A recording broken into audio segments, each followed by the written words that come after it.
लेकिन अब बात आती है, धरती माता को एक और हम दुख देते हैं। जो हम पेड़ पौधे काटते हैं, खाते हैं, वो क्यों पाप में नहीं आता? वो पाप में इसलिए नहीं आता, वो इसलिए भोगना नहीं पड़ता क्योंकि इंसानी जीवन बहुत महत्वपूर्ण है। आत्महत्या पाप की श्रेणी में आता है, भोगना पड़ता है, बहुत बड़ा पाप है। हम खुद की भी हत्या नहीं कर सकते, कानूनन भी नहीं, और धर्म के रास्ते पर चले तो भी नहीं।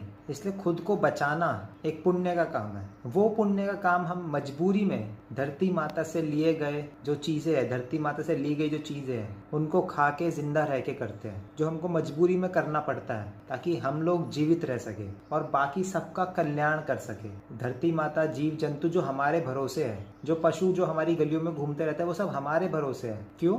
क्योंकि हमें इंसान का शरीर मिला है, हमें ये चीज़ मिली है, ये दिमाग मिला है हमें, ये बहुत कीमती है इंसानी शरीर। इसलिए हमको जीवित रहना बहुत ज़रूरी है और इसीलिए हम मजबूरी में खुद को जीवित रखने के लिए कुछ गलतियाँ करते हैं जानबूझकर, लेकिन वो पाप की श्रेणी में नहीं आता। और इसीलिए सिर्फ जीव जंतु, जानवर, पशु पक्षी और सारे इंसान जो भी है, जितने भी हैं, इनको किसी भी तरह का दुख देके, पीड़ा देके कभी भी सुख की प्राप्ति नहीं हो सकती, असल सुख की प्राप्ति नहीं हो सकती। कुछ टाइम के लिए लगेगा सुख मिला है, लेकिन कभी टिकेगा नहीं। और टिकेगा नहीं तो आपको बार बार वो प्राप्त करना पड़ेगा। असीम शांति नहीं मिलेगी। बार बार प्राप्त करने के लिए उन्हीं तरीकों से, उन्हीं कुकर्म से बार बार सुख प्राप्त करने के लिए आपको बार बार पाप करने पड़ेंगे। इसलिए सही और धार्मिक तरीका तो यही है कि किसी को भी थोड़ा सा भी हमारे कारण दुख ना पहुंचे और हम सेवा करें, सेवा भाव रखें सबके लिए। सब में ईश्वर बसते हैं। राम राम।